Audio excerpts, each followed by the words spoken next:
Kürt Kadın Hareketi belli dönemlerde belli hamlelerle mücadelesini sürdürüyor. Geçtiğimiz dönemlede Jinjiyan Azadi ile Kadın Devrimine Yürüyoruz kampanyası, hamlesini başlatmışlardı. Uzun bir süredir bu hamle devam ediyordu. Tabii burada her hamlenin kendi içerisinde yani farklı şekillerde sürme boyutu var. Dönemine göre, yaşanan sorunlara göre kadınların sorunlarını tahlil ederek bir mesela dönem sloganları belirleniyor. Önümüzdeki dönem açısından da yani yeni başlatılmış olan Jinjiyan Azadi hamlesi çerçevesinde bir mücadele süreci gerçekleşecek. Bu mücadele süreci içerisinde işte zaman zaman dediğim gibi farklı başlıklar, farklı konular öne çıkacak. Bu dönemin en fazla öne çıkan boyutu savaşın kadınlar üzerindeki etkileri, savaşın toplumda yarattığı boyutlar ve bunun kadına getirdiği yükler üzerinden de değerlendirmeler yapılacak. Yani bunun mücadelesi sürdürülecek. KCK'nin vurguladığı temel başlıklar zaten bunun da bir göstergesi. Yani şu an Orta Doğu'da yaşanan savaşın kadınlara getirdiği yük ve bu savaşın özellikle kadınları hedef alan boyutu, kadın bedenine, kadın düşüncesine, kadın mücadelesine dönük saldırılar ve bu saldırılara karşı kadınların yeni bir örgütlenme, yeni bir hamleyle yeni bir mücadele boyutunu şekillendirecek, onu söyleyebiliriz. Evet, aynı zamanda Rojava süreci yaşandı. Rojava'da yine kadınların hedef alındığı HTŞ çeteleri tarafından, DAEŞ zihniyeti tarafından kadınların hedef alındığı bir süreç yaşadık. Yine İran'da bugün savaş var, saldırılar var ve İran'da yıllardır kadınların büyük bir mücadelesi var kendi varlığını korumak, evet, ve birçok şeyi kabul ettirmek noktasında.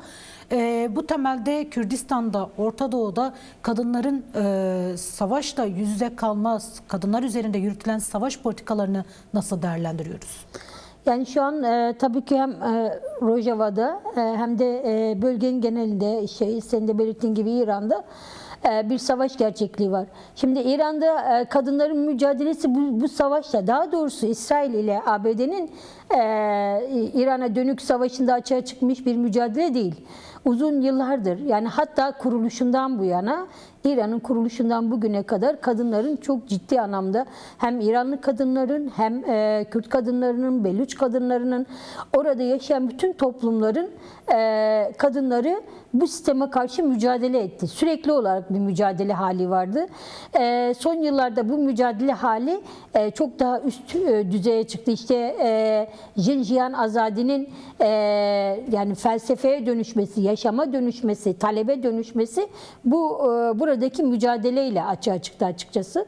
Yani buradaki mücadele ve kadınların şu anki savaşa karşı, tabii bu savaş boyutunu da ayrıyeten ele almak gerekiyor. Çünkü şu ana kadar direkt olarak sisteme karşı, yani İran rejimine karşı bir mücadele vardı. Evet. Şimdi buna emperyalist devletlerin savaşı eklendi. Yani kadınların bir yerelden devlete dönük bir, İran devletine dönük bir mücadelesi vardı. Şimdi emperyalistlere dönük de bir savaş, ya daha doğrusu bir mücadele alanı açıldı ve bu çok daha zor bir süreç.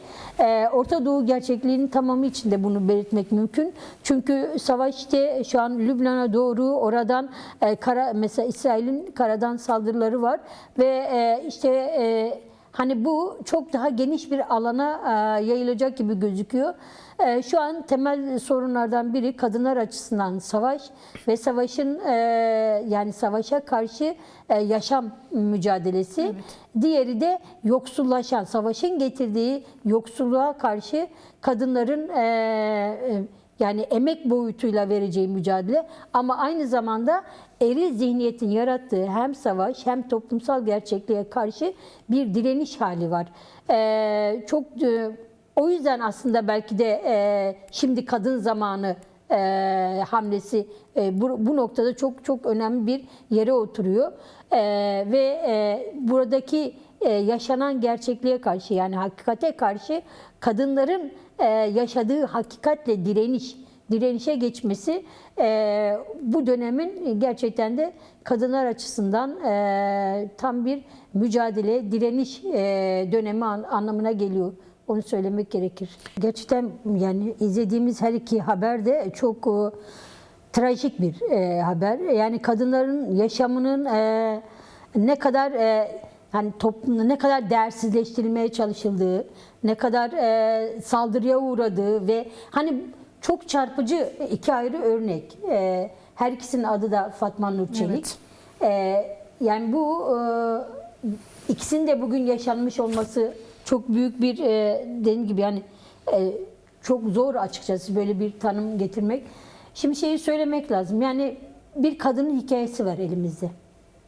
Fatma Nur Çelik'in işte tecavüze uğramış, tecavüzcüsüyle evlendirilmiş ve o tecavüzden yani çocuk gerçekliği var ve o tecavüzcü kendi çocuğuna dahi tecavüz etmiş bir erkek ve bu erkek serbest ve bu toplum bu erkeğe elini uzatabiliyor ve bu erkek Kur'an'a Hizmet Vakfı gibi bir yerin üyesi.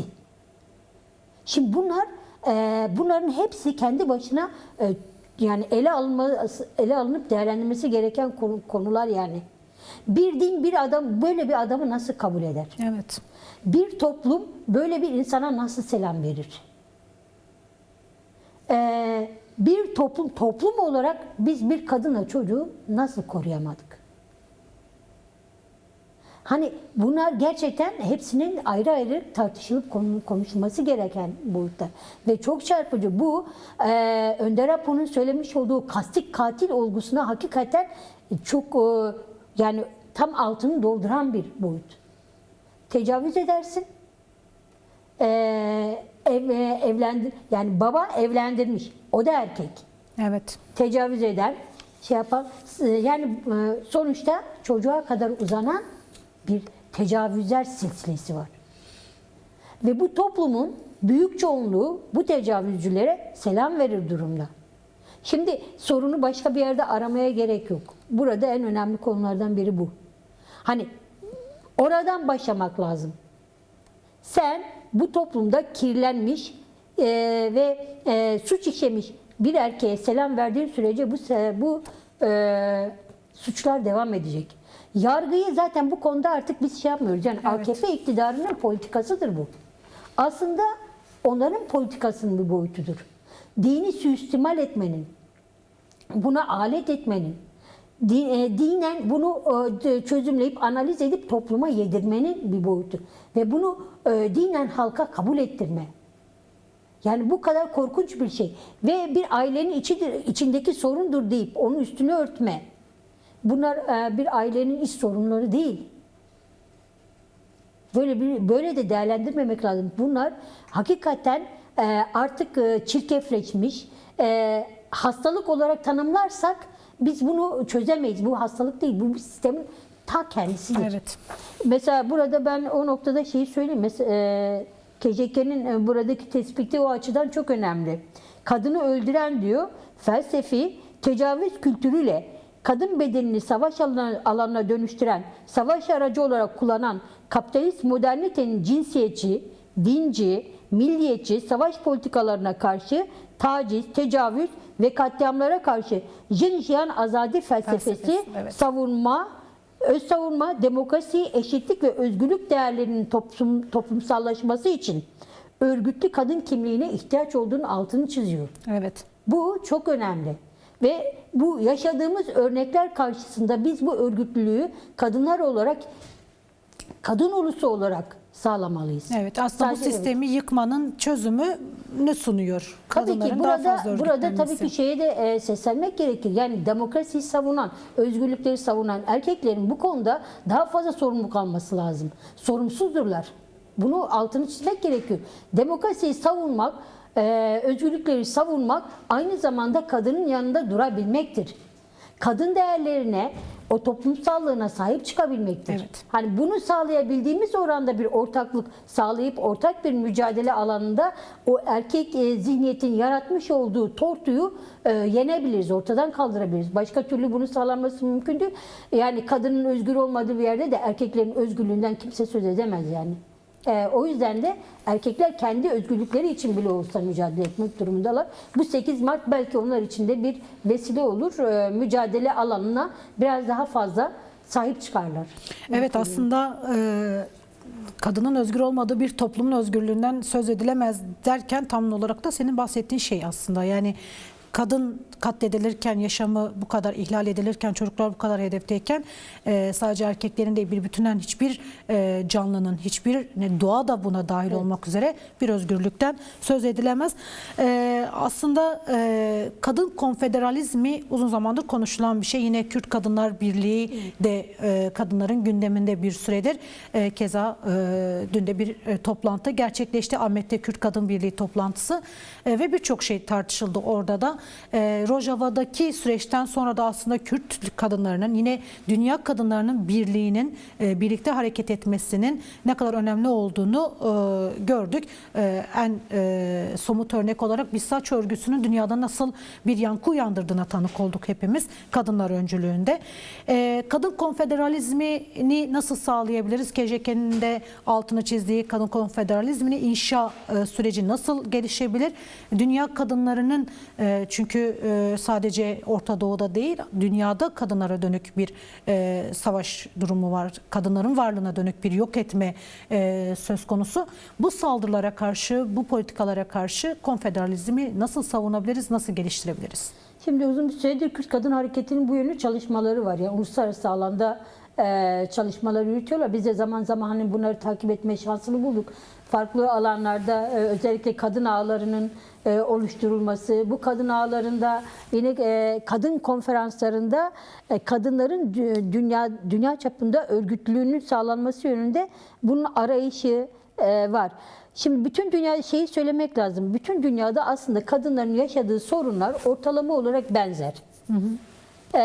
Yani her ülkenin kendi kültürüne göre ya da işte o içinde olduğu koşullara göre farklılıklar yaşanabilir. Ufak tefek farklılıklar yaşanabilir.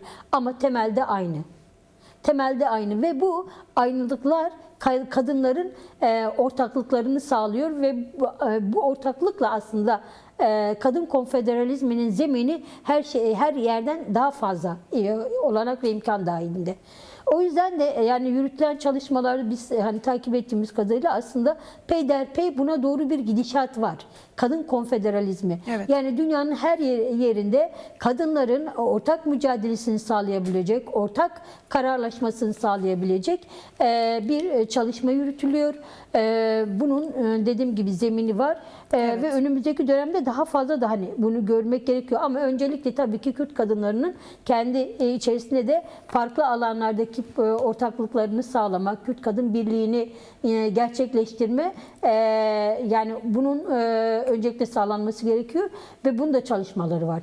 Yani bunlar ikisi paralel bir şekilde şu an sürüyor. Evet. Dünya kadınları da aslında hem Önder Apo'nun yaratmış olduğu, oluşturmuş olduğu kadın kurtuluş ideolojisinden başlamak üzere kadın ideolojisini benimsiyor. Tartışıldığı zaman, konuşulduğu zaman ya da onun çerçevesi açıldığı zaman o hakikatin bütün yerlerde yaşandığını fark ediyor ve hakikaten Önder Apo'nun perspektifleri, düşünceleri geliştirmiş olduğu kadın kurtuluş ideolojisi yine son olarak işte kadın bilimi, jinoloji mesela kadınların sorunlarını karşılayan bir boyut. Evet. Ama önemli olan bunun altını doldurabilmek. Buna göre bir örgütlenme, araştırma, ortaklık. Çünkü kadın bilimi hakikaten yani belki şu an bizim bildiğimiz çok küçük şeyler çok daha geniş. Yani bu dünyanın oluşumuyla birlikte yani o dişil yanıyla hakikaten çok öğrenebileceğimiz derya gibi bir bilgi birikim var ortada. Evet. Ve bunun oluşturulup kadınların, toplumun, doğanın hizmetine sunulması tabii ki çok önemli. Bunun çalışmaları sürüyor. Evet, çok